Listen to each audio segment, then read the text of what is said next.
Bonjour, j'ai écouté ce matin la vidéo de l'interview du docteur Raoult, du professeur Raoult, avec à BFM TV. Et je l'ai écouté vraiment attentivement en prenant des notes et en, en essayant d'apprendre quelques informations sur évidemment tout ce qui se passe en ce moment, mais aussi parce que ça s'y prêtait vraiment à faire attention au mode de communication entre lui et les deux journalistes qu'il interviewait. Et j'avoue, j'ai été vraiment bluffée par sa solidité, son calme. Elles pouvaient lui dire n'importe quoi, elles ont provoqué de toutes les façons possibles et il restait zen. Donc, waouh! Donc c'est surtout cet aspect que j'ai regardé. D'un autre côté, bon, il y a ça aussi qui était intéressant, c'est vite fait. La nécessité des tests de prévention à cause de l'hypoxie heureuse. Alors, je ne sais pas si vous connaissiez ça avant hier soir, ou pas moi. L'hypoxie, ça veut dire manque d'oxygène et heureuse, sans symptômes, sans douleur. Donc c'est d'où l'intérêt des tests, et ça il l'explique très bien, qui permettent de voir s'il y a quand même une lésion au poumon, même si la personne s'en aperçoit absolument pas. Et j'ai aussi adoré sa créativité. Il n'y avait pas de test, et qu'est-ce qu'il a fait? Eh ben, il a été voir les vétérinaires. En fait, à vrai dire, les vétérinaires proposaient des tests en plus. Tout le monde s'en Personne ne s'en est occupé, sauf lui. Donc là aussi, respect, on continue. Les questions des journalistes. Quand je vous ai dit qu'elles étaient toutes les deux en train d'attaquer, de faire tout ce qu'elles pouvaient pour le déstabiliser, c'était quand même quelque chose. Alors, les deux sortes de questions, et vous pourrez le vérifier, hein, je vous mets le lien évidemment, le lien de ce replay en dessous de la vidéo. Et je donne quelques exemples. Les tout premiers, donc en 5 minutes, vous avez compris, hein, de 6 minutes, vous trouvez des questions qui concernaient son ego, son image de lui, genre: «Est-ce que vous êtes mégalo?» ou «Qu'est-ce que vous pensez de ce que les autres pensent de vous?» Et au bout de 10 minutes, je ne sais plus à propos de quoi, est-ce que vous pensez que le gouvernement a eu tort? Et si vous écoutez tout se ramène à peu près à ça. On peut mettre des sous-titres dans tout ça parce que quelles sont les intentions derrière ces questions? Êtes-vous mégalo? Oh, on va pouvoir dire: «Ce gars est méchant», on va pouvoir le critiquer. Il a 39, d'après un sondage qu'ils avaient fait, 39 de gens qui approuvent son action, 20 non, ou 37, 29 qui ne l'aiment pas et 34 qui sont neutres. Bon, no comment. Donc il y en a qui se feront un plaisir de le critiquer, d'autres: «Êtes-vous blessé par le point de vue des autres?» Ben, s'il est blessé, va pouvoir ou le critiquer ou le plaindre. Sauf que, vous allez voir ce qu'il en dit. Et pensez-vous que le gouvernement a tort? Là, c'est vraiment intéressant parce que, donc les sous-titres, c'est: on va voir s'il est gentil ou méchant. Gentil quand il pense comme moi, méchant s'il pense autrement. Pourquoi on tient à le mettre à ce point dans un état émotionnel particulier?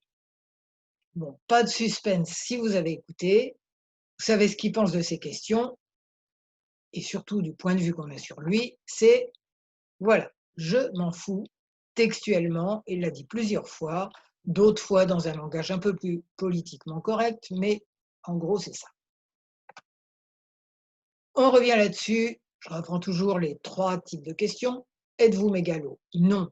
Réponse: j'ai fait ceci, cela, j'ai telle action, telle action, telle action. C'est pas: je suis le plus beau, je suis le plus fantastique. Êtes-vous blessé par le point de vue des autres? Réponse répétitive: je m'en fous. Pensez-vous que le gouvernement a eu tort?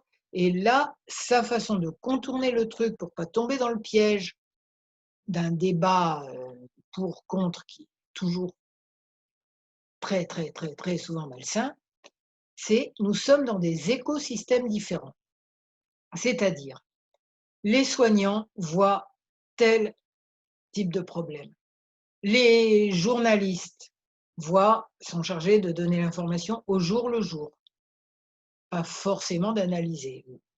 Bon, d'accord? Donc ils vont voir l'information au jour le jour. Les politiques, normalement, devraient analyser l'information avant de prendre des décisions. Et dans tous les cas, leur point de vue, leur écosystème, comme il dit, est différent. Et ça, c'est une super idée pour éviter les discussions «j'ai raison, tu as tort». C'est mon point de vue, votre point de vue. Alors, pourquoi on tient à le mettre dans un état émotionnel, à lui mettre le cerveau, reptilien en ébullition, enfin, à faire qu'il s'énerve? Parce que, bah, déjà, on est un peu habitué à ce genre de télévision, hein, d'interviews où les gens se bagarrent carrément, pas physiquement, mais émotionnellement. Ça, il va de bon cœur, il ne se laisse pas la parole et bah, c'est une grosse bagarre. La télé-réalité, n'en parlons pas, pareil. Donc, provoquer des réactions émotionnelles mentales et avoir ce fameux débat pour et contre. En quoi c'est intéressant pour eux? C'est comme le match de boxe, hein, on est pour l'un et contre l'autre et en quoi cette et pourquoi cette envie de match de boxe, qu'on appelle poliment débat contradictoire sur les plateaux télé, parce que et là c'est vraiment important, c'est là qu'on voit qu'on est tous reliés parce qu'on a tous les mêmes besoins. Même si on a quelquefois des stratégies dramatiques pour les satisfaire, hein, suivant l'expression de Marshall Rosenberg, qui a créé la CNV. Alors on a plein de besoins, hein, en CNV, on a des listes de besoins énormes, mais ils peuvent quand même se résumer à 3 particuliers.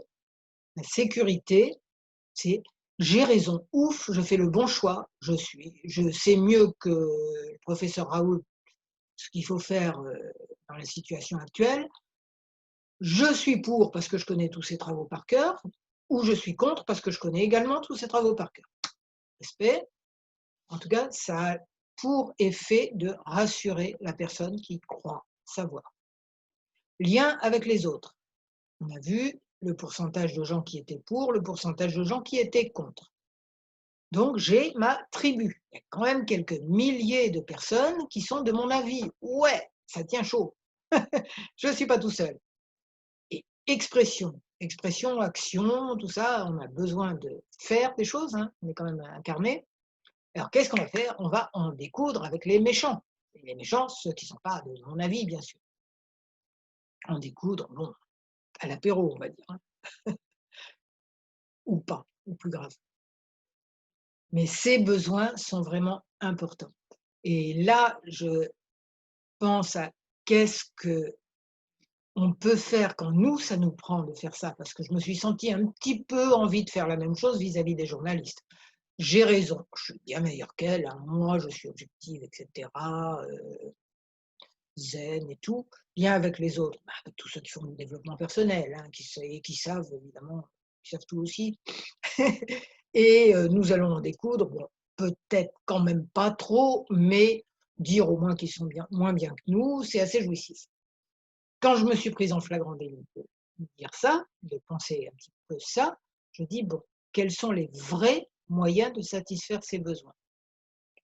Vouloir avoir raison, c'est, oublier vouloir avoir raison pour montrer qu'on a de la valeur, hein, qu'on est quelqu'un de bien. C'est oublier qu'on a tous une valeur infinie. Le lien avec les autres, j'ai ma tribu et ça c'est la tribu d'en face, c'est les méchants. Non, on est tous reliés. Donc le lien, on l'a, forcément. La sécurité, en sachant qu'on est une âme et qu'on est dans le monde de la maya, de l'illusion. Je dis pas, hein, que ça suffit à rassurer tout le temps, mais c'est quand même un point d'appui. Et quant à l'expression, l'action, bah, qu'est-ce qu'on va faire? En découdre avec des gens? Peut-être pas. Par contre, exprimer notre lumière et ça occupe pas mal, hein, ça occupe bien pas mal d'incarnations. Donc voilà, on peut les satisfaire autrement qu'en s'en prenant à quelqu'un. C'est les 3 besoins et tous les autres, qui sont en fait des variantes de ces 3. Hop, on revient à l'autre chose. Là, on ne parle plus de communication, on parle de comment il a fait pour rester zen. Là, c'est mon modèle pour ça. comment il a fait pour ne pas s'énerver une seule fois en 1 heure, alors qu'elle faisait tout pour ça. Déjà, il est au courant de son objectif et il n'en démord pas. Ok, son objectif, c'est guérir les gens. Tout le reste, non-événement. Et d'autre part, il a le cerveau émotionnel bien réglé, et ça j'aime bien.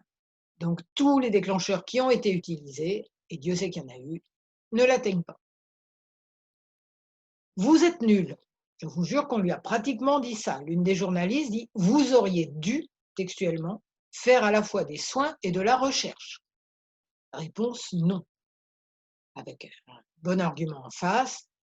Si je faisais une recherche randomisée, c'est-à-dire une moitié des gens ont le médicament qui me semble bon et l'autre, ben, ils ont n'importe quoi, est-ce que vous voulez être dans ceux qui reçoivent n'importe quoi? Arrêt de la discussion là-dessus. Vous êtes mégalo? Non, parce que résultat concret, j'arrête pas de vous le dire, on dit des horreurs sur vous, vous savez sa réponse. Et que pensez-vous des politiques? Rien, parce que nous ne sommes pas dans le même écosystème. Donc, argument dégagé.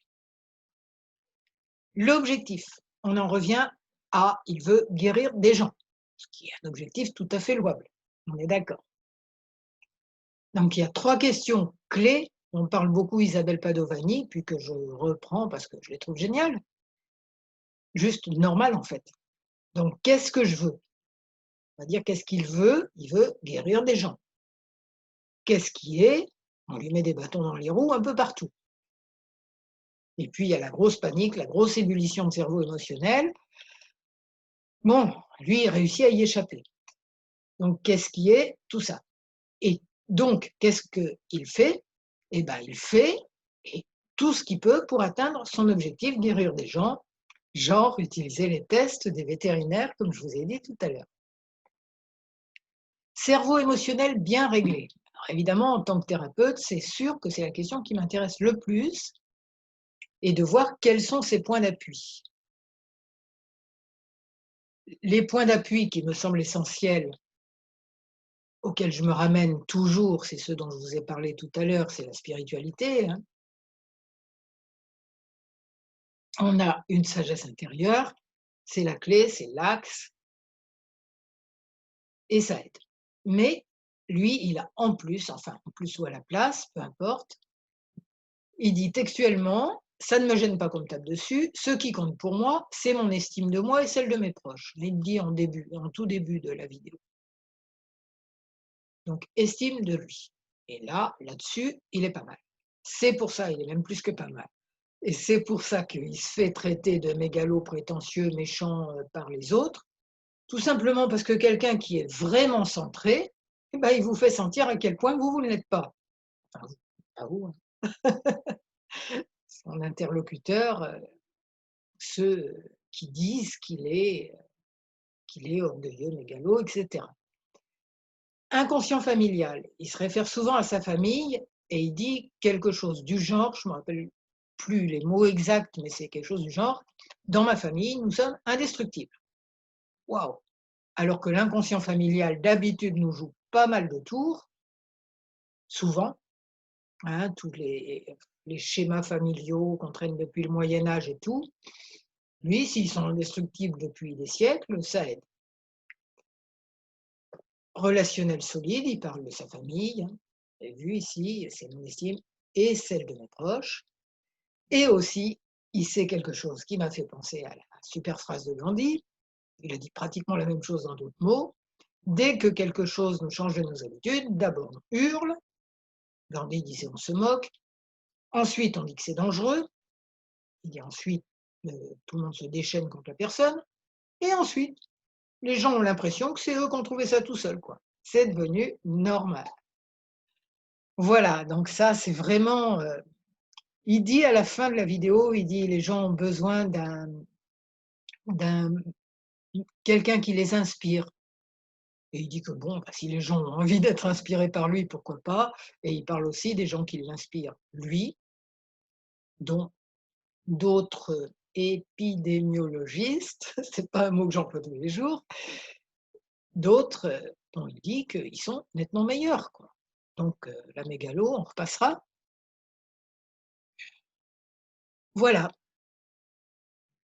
Donc si cette vidéo vous a plu, vous mettez un like, vous vous inscrivez, vous vous abonnez à ma chaîne YouTube et à ma chaîne YouTube et à ma newsletter de mon blog qui s'appelle J'aime le FT, qui est là avec une belle fleur de lotus.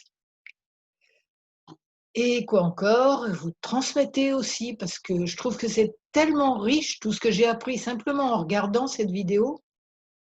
Voilà, juste envie que plein de gens s'inspirent de tout ce qui peut les aider à être plus heureux. Voilà, je vous souhaite donc d'être plus heureux et je vous remercie.